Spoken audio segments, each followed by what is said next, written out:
Populasinya hanya 6% tapi jenayahnya 99%. Itulah hakikatnya. Segala-galanya bermula dengan rakaman kemalangan ini.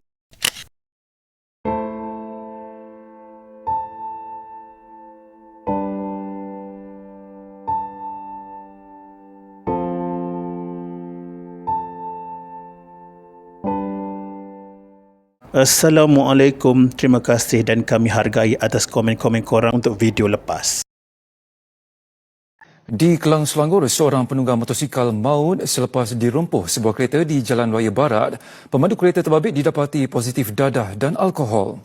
Pada Ahad kira-kira jam 11.40 pagi, satu kemalangan maut berlaku di Jalan Raya Barat Kelang, Selangor yang melibatkan 3 buah kenderaan. Insiden tersebut membabitkan sebuah motosikal serta 2 buah kereta iaitu Honda City dan Pro 2 Myvi. Kejadian berlaku ketika mangsa sedang melalui laluan tersebut dengan siasatan awal mendapati kereta Honda City yang dipandu seorang lelaki tempatan berbangsa India berusia lingkungan 20-an datang dari arah Jalan Raya Barat menuju ke Bandar Kelang. Pemandu tersebut dipercayai memandu dalam keadaan laju dan berbahaya sebelum tiba di lokasi kejadian.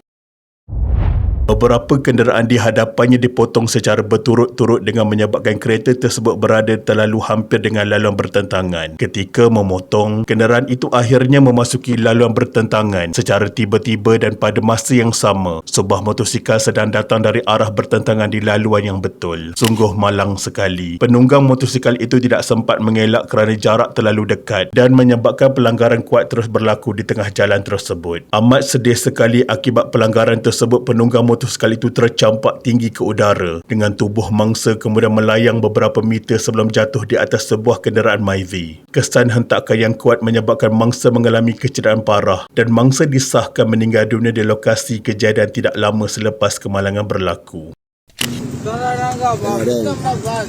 Mabuk. Ni kata mabuk. Betul. Pasukan penyelamat yang tiba di lokasi hanya dapat mengesahkan kematian mangsa yang mana mangsa kemudian dikenal pasti sebagai Amirul Hafiz Omar berusia lingkungan 30-an. Selepas kejadian, pihak polis menjalankan siasatan awal di lokasi kemalangan bagi mengenal pasti punca sebenar.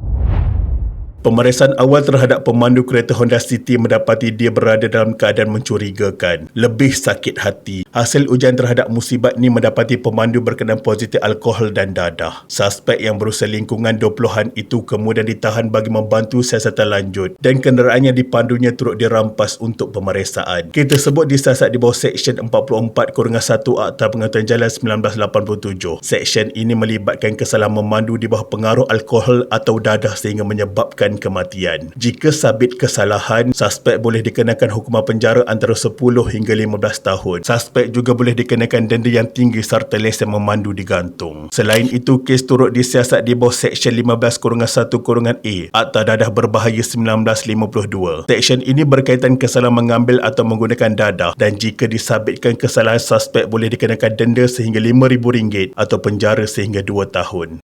Seorang lelaki yang memandu dalam keadaan mabuk dan positif dadah sehingga mengakibatkan penunggang motosikal maut di Jalan Raya Barat direman 4 hari bagi membantu siasatan. Dalam perkembangan seterusnya, suspek dibawa ke Mahkamah Magistrate Kelang dan suspek direman selama 4 hari bagi membantu siasatan lanjut. Dalam masa yang sama, rakaman video kejadian mula tersebar di media sosial. Dipercayai dirakam menggunakan kamera papan pemuka sebuah kenderaan lain. Video berdurasi kira-kira 1 minit itu memaparkan detik kemalangan berlaku yang menunjukkan kereta dipandu laju sebelum merempuh motosikal mangsa.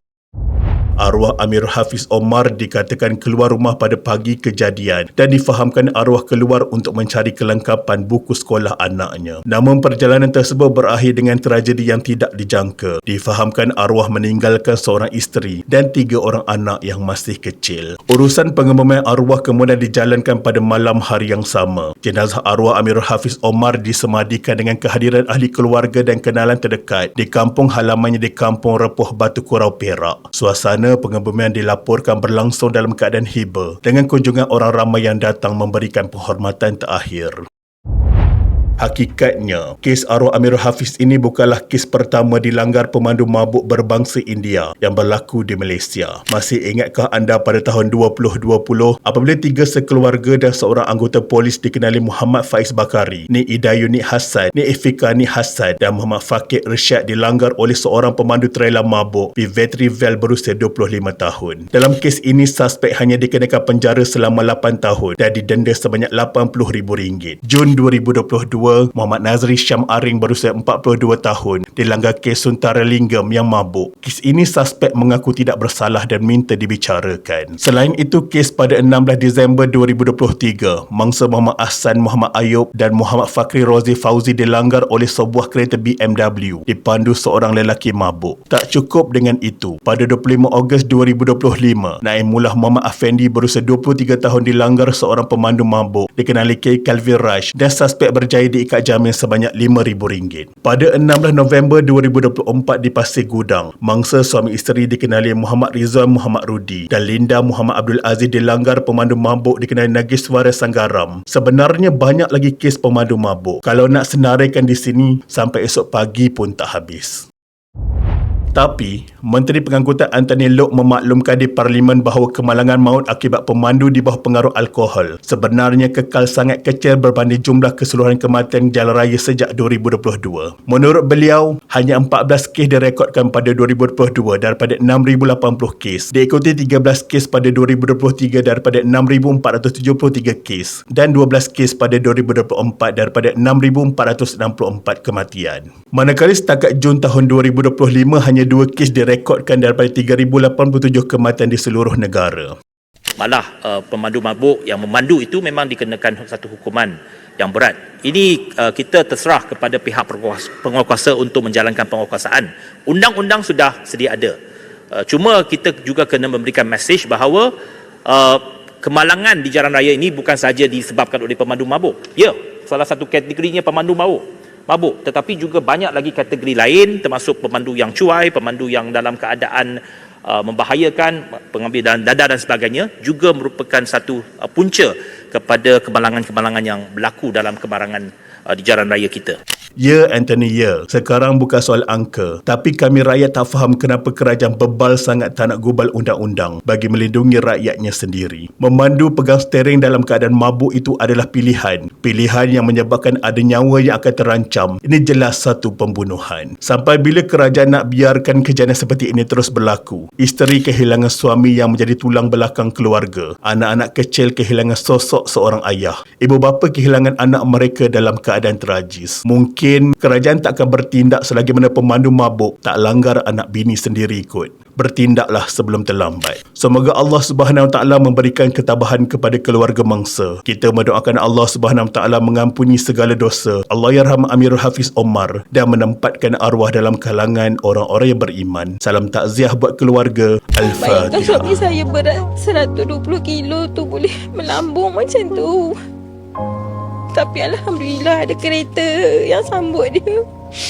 Kalau dia jatuh atas jalan lagi teruk dia. Tapi luaran arwah elok semua. Kaki dia patah rasanya.